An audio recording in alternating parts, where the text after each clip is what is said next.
नमस्कार, ये रेडियो वर्षा है। वर्षा टाइम्स में आपका स्वागत है। वक्फ कानून के विरोध में बुद्धिजीवियों के बैनर तले निकाला गया मौन जुलूस मार्च। मांझागढ़ पुलिस ने शराब के साथ शराब तस्करों को किया गिरफ्तार। SC/ST टोलों में लगाया गया विशेष शिविर। सामुदायिक स्वास्थ्य केंद्र फुलवरिया के लिए चयनित की जाएंगी 26 आशा कार्यकर्ता। और 4 दिन से लापता युवती की लाश बगीचे से बरामद।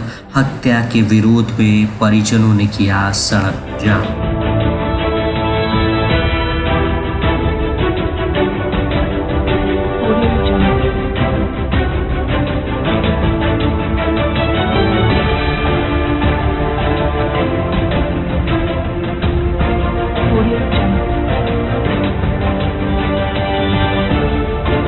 वर्षा टाइम्स के साथ मैं नवनीत। अब वर्षा टाइम्स विस्तार से। केंद्र सरकार द्वारा लाए गए वक्फ कानून के खिलाफ शनिवार को शहर में मौन जुलूस निकाला गया और इसे वापस लेने की मांग भी की गई। मौन जुलूस शुरू होने के पूर्व जुलूस में शामिल लोगों ने अंबेडकर चौक पर पहलगाम आतंकी हमले में मारे गए पर्यटकों की आत्मा की शांति हेतु 2 मिनट का मौन रख उन्हें श्रद्धांजलि अर्पित की। जुलूस अंबेडकर चौक से शुरू होकर गोपालगंज समाहरणालय पहुंचा और समाप्त हो गया।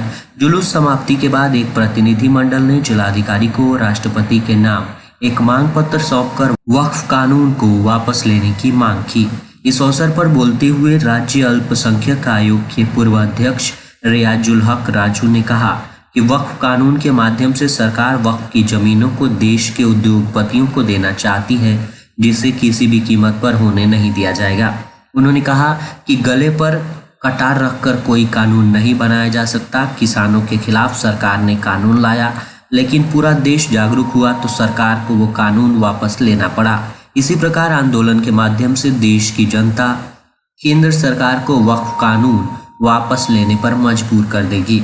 जुलूस में मौजूद राजद के प्रधान महासचिव इम्तियाज अली भुट्टो ने कहा कि वक्फ कानून को लेकर शुरू से ही सरकार की नीति और नियति ठीक नहीं रही। इस कानून के माध्यम से सरकार अल्पसंख्यक समुदाय को प्रताड़ित कर उनके कब्रिस्तान, मदरसे और मजारों पर अपना एकाधिकार जमाना चाह रही है।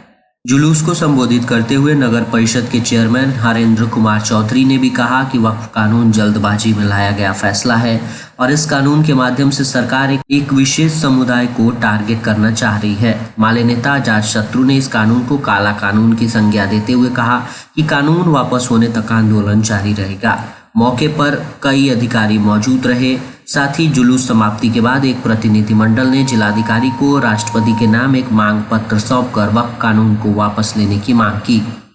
मांझागढ़ संवाददाता सुदेश श्रीवास्तव के अनुसार शराबबंदी को सफल बनाने के लिए पुलिस कप्तान अवधेश दीक्षित के नेतृत्व में पुलिस बल के द्वारा शराब के विरुद्ध चलाए जा रहे छापेमारी अभियान के तहत मांझागढ़ पुलिस ने गुप्त सूचना पर मांझागढ़ थाना क्षेत्र पुरानी बाजार के निवासी लाल बाबू पासी के पुत्र मनीष कुमार के घर छापेमारी कर रॉयल स्टेज 8 लीटर 250 ग्राम शराब जब्त करने के साथ गिरफ्तार कर जेल भेजा है तथा 150 लीटर शराब बनाने की सामग्री पास को मांझागढ़ पुलिस के द्वारा विनिष्ट कर दिया गया है।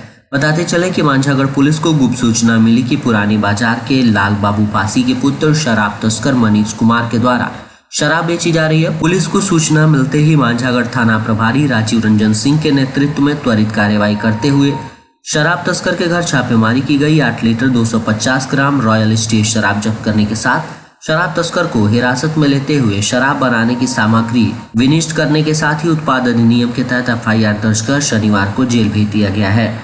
इसकी जानकारी देते हुए मांझागढ़ अपर थाना अध्यक्ष चंदन कुमार ने बताया है कि इस शराब तस्कर का पूर्व में भी 4 आपराधिक मामले दर्ज किए गए हैं। वर्ष 2018 में मांझागढ़ थाना कांड संख्या 367/2018, 248/2019 और 181/2023 साथ ही 1/2025 में भारतीय दंड विधि की धारा 30 के तहत दर्ज की गई है। शनिवार को मांझागढ़ प्रखंड के 9 पंचायतों में चिन्हित अनुसूचित जाति एवं अनुसूचित जनजाति टोलों में डॉक्टर अंबेडकर समग्र सेवा अभियान के तहत विशेष विकास शिविर का आयोजन किया गया, जिसमें अनुसूचित जाति एवं अनुसूचित जनजाति समाज के लोगों के सर्वांगीण विकास हेतु सरकार के लोक कल्याणकारी 22 प्रकार की योजनाओं का लाभ पात्र लाभुकों को मुहैया कराया जाएगा। लोक कल्याणकारी योजनाओं के लाभ से वंचित अनुसूचित जाति एवं अनुसूचित जनजाति समाज के लोगों में शिविर में आवेदन लिया गया। आवेदनों को सत्यापन संबंधित विभाग के अधिकारियों के द्वारा करने के बाद पात्र लाभुकों को ऑन द स्पॉट आवेदनों का निष्पादन किया गया। कर्णपुरा पंचायत के फुलवरिया और जगन्नाथ पंचायत के दानापुर में तथा आदमापुर पंचायत के भगवानपुर, बंगरा पंचायत के बंगरा, मधुसरिया पंचायत के पैठानपट्टी मालिकाना, छवही पंचायत के छवही, प्रतापपुर पंचायत के सुरवनिया, देवापुर शेखपुर, दली पंचायत के डुलडुलिया में चिन्हित टोलों में ये शिविर आयोजित किया गया। फुलवरिया संवाददाता त्रिलोकीनाथ दुबे के अनुसार क्षेत्र के बथुआ बाजार में संचालित नालंदा एकेडमी कॉम्पिटिटिव स्कूल के छात्र छात्राओं ने शनिवार को जम्मू कश्मीर के पहलगाम आतंकी हमले की तीव्र निंदा की, साथ ही घटना में मारे गए सैलानियों को श्रद्धांजलि दी। इससे संबंधित विद्यालय परिसर में एक श्रद्धांजलि सभा का आयोजन किया गया, जिसमें विद्यालय के सैकड़ों छात्र छात्राएं शामिल हुए, जहां 2 मिनट का मौन रखकर दिवंगत आत्माओं की शांति के लिए भगवान से प्रार्थना की गई। फुलवरिया सामुदायिक स्वास्थ्य केंद्र फुलवरिया के लिए 26 आशा कार्यकर्ताओं का चयन किया जाएगा।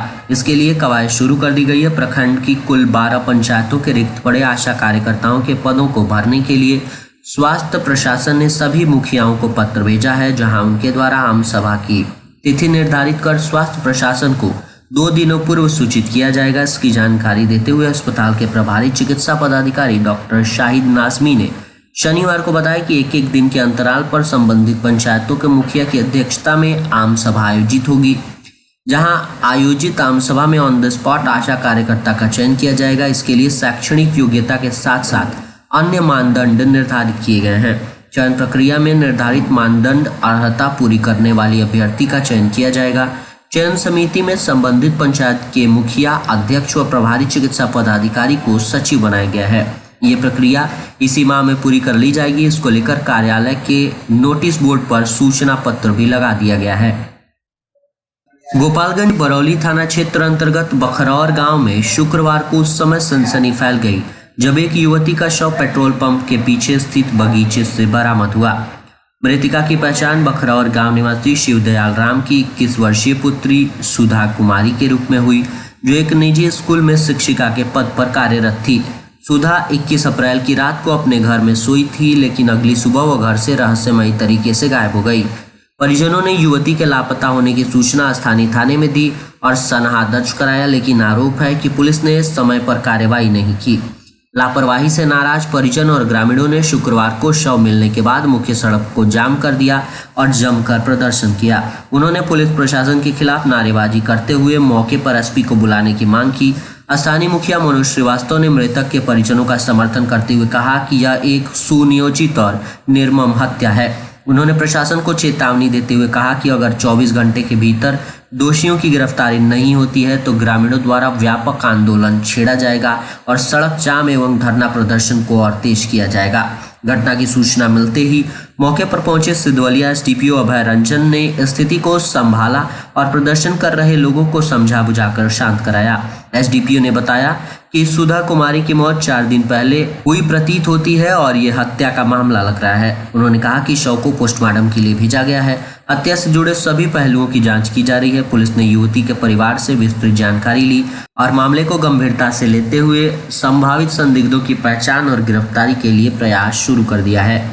इस घटना ने क्षेत्र में भय और आक्रोश का माहौल पैदा किया है, लेकिन स्थानीय लोग न्याय की मांग को लेकर एकजुट हैं, जबकि प्रशासन पर ससमय कार्रवाई न करने के गंभीर आरोप लगा रहे हैं। ये मामला एक बार फिर ग्रामीण क्षेत्रों में महिलाओं की सुरक्षा और पुलिस की तत्परता पर गंभीर सवाल खड़ा कर रहा है। अब देखना होगा प्रशासन दोषियों को जल्द गिरफ्तार कर पाता है या मृतका के परिवार को न्याय दिला पाता है या नहीं। और अंत में सुर्खियां एक बार फिर, वक्फ कानून के विरोध में बुद्धिजीवियों के बैनर तले निकाला गया मौन जुलूस मार्च। मांझागढ़ पुलिस ने शराब के साथ शराब तस्करों को किया गिरफ्तार। SC/ST टोलों में लगाया गया विशेष शिविर।